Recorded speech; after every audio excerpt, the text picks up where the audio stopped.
Hi, I'm Chuck Moore, Senior Teaching Pastor here at the First Baptist Church of Champaign, Savoy. Question: as we are going through this pandemic, what one thing would you like to receive the most? Well, I think that for many of us, the one thing that we want to receive more than anything else is we want a sense of clarity. When are we going to be able to go out to dinner again and eat in a real live restaurant? What about school? Is it going to start or isn't it? What about my vacation plans? What about solving this problem once and for all by coming up with a vaccine? We want clarity.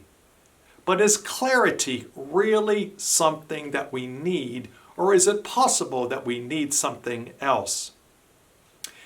Many years ago, the Catholic philosopher, writer, and pastor John Kavanaugh, who was a former professor at the St. Louis University, was visiting with Mother Teresa.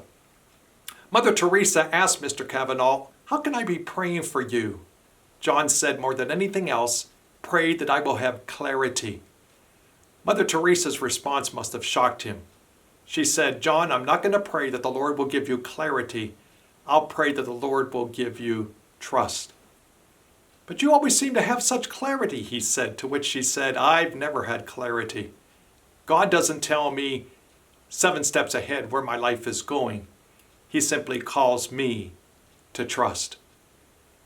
There's a story in the Old Testament about a man named Abraham who was called out by God to start a new nation. In fact, God took him outside one day and said, "Abraham, look up, see the stars in the heaven. I'm going to take your seed and multiply it so that your children and other nations are greater than the stars that you see."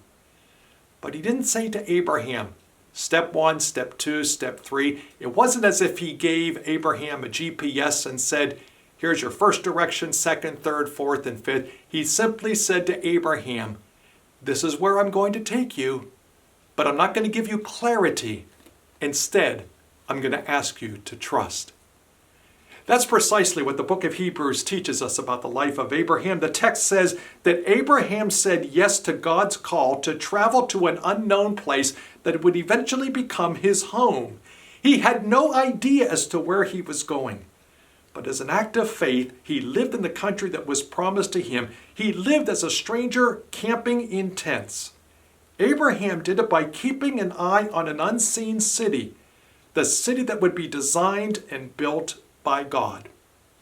Now, that doesn't mean for a second that Abraham had some kind of irrational leap of faith in which he was just jumping into the darkness, but it does mean that he knew that the God who had created him and called him was the God in whom he could put his trust.